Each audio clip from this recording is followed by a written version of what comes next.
ሰላም እንዴት አላችሁ ነፃነት ነኝ ጉዞዬ ተጀምሯል እንግዲህ ዛሬ አይኔን ልለግስ ነው አይን መለገስ በጣም ቀላል ነገር እንዳልሆነ ይገባኝ ለወራት ሲጨነቅበት ነው እኔ ብቻ ሳልሆን ቤተሰቦቼን አማክሬያለሁ ጓደኞቼን ወዳጆቼን አማክሬያለሁና አንዳንዶች ይፈራሉ አንዳንዶች ይቃወማሉ አንዳንዶች ደግሞ ያበረታታሉና በብዙ ሐሳብ ውስጥ ነው ያለሁትና እስካሁን አልወሰንኩም የጠራ መረጃ ግን ያስፈልገኛል ስለ አይን ልገሳ የትኛውን ክፍል ነው የምንለግሰው እና ደግሞ ምን አይነት ለታካሚዎች ነው ልገሳው የሚከናወነው ውጤታማነቱ ምን ያክል ነውና ሌሎች እና ደግሞ መቼ ነው የምንለግሰው ትልቁ ጥያቄ እንደው ህይወታችን ካለፈ በኋላ ነው አይናችን የምንለግሰው ይባላልና ብነቃስ የሚለው ጥያቄ አይምሮስ ሲመላለስ ነበርና እነዚህና መሰል ጥያቄዎችን እንዲፈቱልኝ ዶክተር ኤልያስን አናግራቸዋለሁ በአይን ህክምና ስፔሻሊስት ናቸው ከሳቸው ጋር ቆይታ እናደርጋለን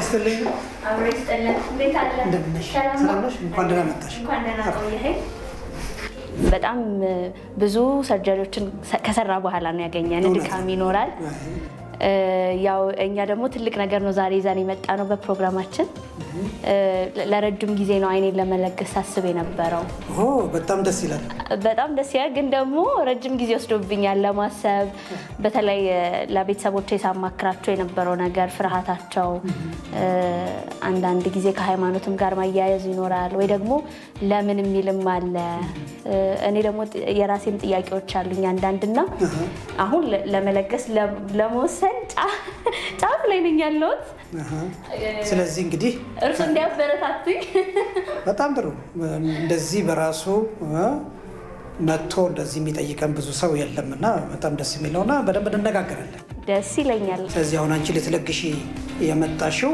የአይን ብሌን የሚባለው ይሄ ምን ፈልገው ይሄን ብቻ ሌላው ነገር በሙሉ ከሰውየው ጋር የሚቀር እጅም ብቻ ነው የምንፈልገው ብዙ ጊዜ ሰዎች ሙሉ ለሙሉ አይኑ የሚሰጥ ይመስላቸዋል አይደለም እኔም እንደዛ ነበር የሚመስለኝ እና ለማየት እየሞከርኩ ነበር አንዳንድ እርሶ የሰጡትን ቃለ መጠይቅ የአይን ባንክ ባለሙያዎችን የሰጡትን ለማየት ሞክሬያለሁና ቺኮርኒያ የምትባለው መስታወት የምትመስለው ነገር እንደሆነ ሰምቻለሁ ይመስለኛል ብዙዎቻችን ላይ ፍርሃት የሚፈጥረው አይን ሙሉ ብሌኑ ሲባል ሙሉ ነጩን ፓርት ይሄ መስታወት የሚመስለው ሁሉም ነገር የሚለገስ ስለሚመስለን ይመስለኛል አንደኛም ፍርሃት አለ ልክ ነው ያለ ብዙ ሰው እንደዛ የሚያስባልና የሚፈልገው ግን እቺ ብቻ ናት ስለዚህ ይሄም ግራሱ ከወጣ በኋላ አስከሬኑ በጣም ምንም እንደል የዛን አይነት አርቲፊሻል ኤላስቲክ ስለሚደረግ ምንም እንዲህ የሚታወቅ ነገር የለው እና ምንም የሚያስፈራ ነገር የለው በጣም አሪፍ ዋንኛው አሁን መጠየቅ የፈለኩት ነገር ምንድነው ምን አይነት ታካሚዎች ናቸው እንዲህ አይነት ቀዶ ጥገናዎችን ወይም ደግሞ የአይን ብሌን ንቅለ ተከላ ቢደረግላቸው ጤናቸው የሚመለሰው ማየት የሚችሉት ምን አይነት ታካሚዎች ናቸው ይሄ በጣም ጥሩ ጥያቄ ነው ለምን አንዳንድ ሰዎች አይናቸው በተለያየ ምክንያት ጠፍቶ ሁሉም አይነት ሰው በዚህ ህክምና እይታው የሚመለስ ይመስለዋል በጣም የሚያሳዝነው እሱ ነው በተለይ ያለው ግንዛቤ በህብረተሰቡ ዘንድ አንዳንድ ጊዜ በጤና ባለሙያዎች ዘንድ በቃ አይን የጠፋበት ሰው የሌላው የጠፋው ተጎትቶ የመጣው ሰው ሲበራለት ሲያዩ የኔም እንደዛ ይሆናል ብለው ያስባሉ አይደለም በተለይ እኛ ባለሙያዎች የምንነግራቸው የአይን መስታወት ጠባሳ ያለባቸውና ጠባሳን ብቻ ማለት ንጹህ ሆኖ ሲሳሳ ስራው ስለሚስተጓጎል ሳስቶ ንጹህ ሆኖ መለወጥ ያለበት ሁኔታ ነው ግን አንዳንድ ጊዜ ከመንጋይ ይምታታል የማኩላር ዲጀነሬሽን የምንለው የሬቲና ጠባሳ ያላቸው ሰዎች የመስታወት ጠባሳ ያላቸው ሲበራላቸው አይተው እነሱም ጠባሳ ስለተባሉ ይመጣሉ ነገር ዛሬ መጣዋል አንደስ እና ለነሱ መንገር አይ ይሄ በዚህ አይረዳም ብሎ መንገር በጣም ያማል ስለዚህ የሚታከመው ምን አይነቱ ነው ከፊት ለፊት ያለው የአይናችን ክፍል በተለያየ በሽታ ልጆች ሲወለዱ ጀምረው ይዘውት የሚወለዱ አይነት ችግር አለ ወይም ከቀን በኋላ የሚመጡ ችግሮች ይኖራሉ በአብዛኛው ግን ኢንፌክሽን ከቫይረስ ሊሆን ይችላል ከአካንታሜባ ሊሆን ይችላል ብዙ ጊዜ ከባክቴሪያል ኢንፌክሽን ሊሆን ይችላል ወይም ከቫይረስ ኢንፌክሽን ሊሆን ይችላል ይሄ ንጽህናው ሲጠፋና የጠባሳ ሲል ብርሃን ሰተት ብሎ መግባት ሲያቅተው እንደሚታወቀው በቃ አናይም ማለት። ስለዚህ የዚህ መፍትሄው ምን ይሆናል? የተበላሸውን አንስቶ ጤነኛ ብሌን መትከል። ይሄን ለማድረግ ልክ እንደ አንቺ አይነት ፈቃደኛ የሆኑ ሰዎች ያስፈልጋሉ። ደስ የሚለው ይሄ ሰው ከሞተ በኋላ ነው የሚለግሰው። የአይን ብሌን ጠባሳ ሲባል በተለያዩ ምክንያቶች ይነሳሉ የሚል ነገር ቅድም ሲጠቅሱልኝ ነበረ። እንግዲህ ምክንያቶች ካሉ ከነዛ ምክንያቶች ራስን ማቀብና ለችግር መጀመሪያ አለመዳረግ፣ ያው ወደ መፍትሄ ከመሄድ ይልቅ መጀመሪያ መጠንቀቅ ይሻላልና እንዴት መጠንቀቅ እንችላለን? ወይም ደግሞ ምክንያቱ የሚያመጡት እነዚህ ቫይረሶች ናቸው ባክቴሪያዎች ናቸው ከተባለ እነሱን እንዴት መከላከል ይቻላል? አንድ ወጣት ከድሬዳዋ የመጣች ላሳይሽ። እቺ በጣም ወጣት በ20ዎቹ እድሜ ውስጥ ያለች በጣም ጥሩ፣ ግን ይሄን ያህል መግሉ ሙሉ ለሙሉ ይሄንን እስኪያጠፋው ድረስ እዛ ቆይታለች። አንድ ወር ያህል ከታከመች በኋላ ይሄንን አንስተን አሁን ይሄ ቢድን እንኳን ጠባሳው በፍጹም ብርሃን የሚያስገባ አይሆንም፣ በጣም ብዙ። አሁን የትኛው አይን እንደተሰራ ለማወቅ አይቻልም። እንደገና ንቅለ ተከላውን አድርጋለች ማለት ነው። ይሄ ንቅለ ተከላው ተደርጓል። አእምሮ ውስጥ የሚመጣው መሞቴን እንዴት እርግጠኛ ሆናለሁ ማለት ያ የሕክምና ባለሙያዎች አርፋለች ብለው ማረጋገጫ ይሰጡ ይሆናል። ግን አንዳንዴ እኮ ሰው ከሞተ በኋላ ሞተ ብለውኛል ነገር ግን ተነሳ የሚል ነገር እንሰማለን። አይ እርግጠኛ እንዴት መሆን ይቻላል? ይሄ ትልቁ ጥያቄ ምን መሰለሽ፣ እንደ ቤት ውስጥ ሞቶ ዝም ብሎ ይቀበር የተባለ ካልሆነ በስተቀር አንድ ሰው ሞቷል ለመባል 3 ነገሮች ይረጋገጣሉ። አንዱ እቹ አይናት ሁሉም እንግዲህ መግቢያው መስኮት የአይምሮ መስኮት እሷ ናት። እቺን እዚህ ጋር ፒፕል የምንላትን ብርሃን ስናበራባት መጫወት አለባት። ካልተጫወች ብሬን ዴድ ነው እንላለን። እነዚህ 3 ትንፋሽ፣ ልብ ምትና ብሬን ቼክ ተደርጎ ሐኪሙ ይሄ ሰው ዴድ ነው ብሎ ፕሮናውንስ ያደርጋል፣ ይፈርማል፣ ይጽፋል፣ ሰዓቱ አለ። ስለዚህ ምንም የምትፈሪበት ምክንያት የለም። እንደዛ ከሆነ ደግሞ ለአንቺ በቂ ጊዜ እንሰጥሻለን። ስለዚህ ረጅም ሰዓት 6 ሰዓት ካለፈ በኋላ ወዲያው እንደው ሳይሆን ለምን አንቺ ጋር እስከቆየ ድረስ ምንም እንትን የለውም። እንደውም አንዳንድ ጓደኞቼ እዛ ሄቨን ሁላ ሄደሽ ስትነሺ ያላይን ብትነሺስ ብሎ ያሳቀኝም ሰው አለና ፊክሽን ሆነ እኮ።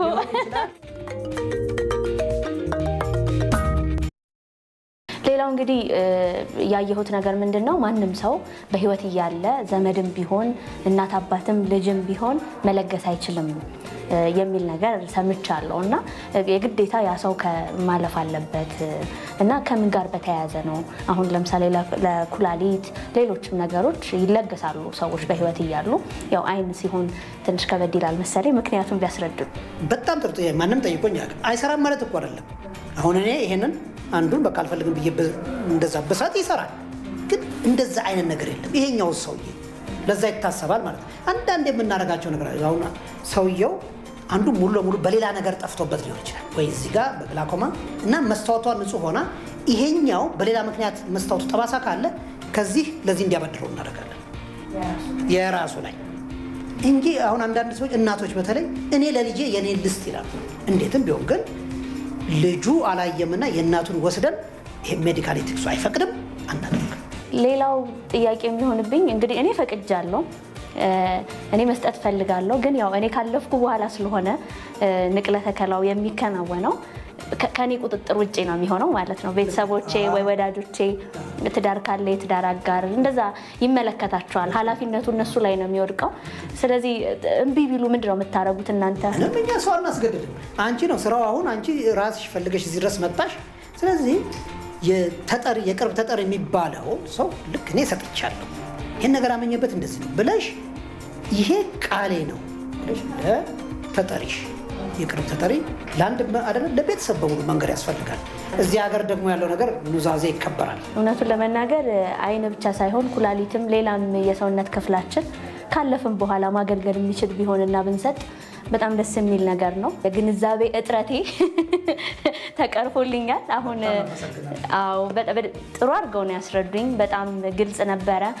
እንግዲህ ራስ ወዳድ መሆን ያስፈልግም ስንኖር ራስ ወዳድ እንሆናለን ራሳችን እንወዳለን ስናልፍ ግን አዎ እንግዲህ ገንዘብ መለገስ ኖሮን ማድረግ ከተረፈን ነገር ላይ ማድረግ ብዙ ጥሩ ያስብለንም ከሌለን ነገር ላይ ማድረግ ግን እውነት መልካምነት ነውና ካለፈን ደግሞ ማንጠቀምበት ከሆነ ለሚጠቀሙበት መስጠት መልካም ነው ስለዚህ እኔ አምኛለሁ ተመልካቾችም 1 2 3 ሰው እንግዲህ ኢትዮጵያ ቴሌቪዥን የምትመለከቱ እና ዛሬ ያያችሁኝ 1 2 3 ሰው ካገኘው ለኔ በቂ ነው እናንተ ደግሞ ሌሎችን ታመጣላችሁ ብለን እናስባለን አሁን ግን ወደ አይን ባንክ እንሂድና ውላችን እንፈራረም ማለት ነው እሺ ዶክተር የነበረን ቆይታ በጣም ቆንጆ ነው ቴንክ ዩ በጣም እሺ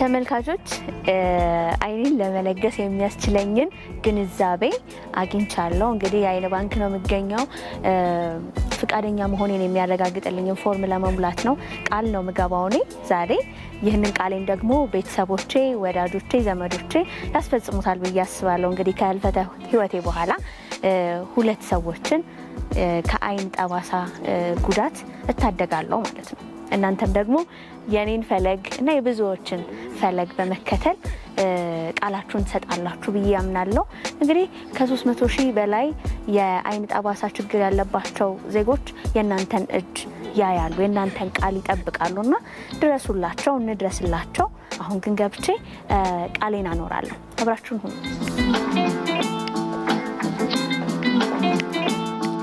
እንዴት አላችሁ እንዴት ነጋ ሰላም ነው አለን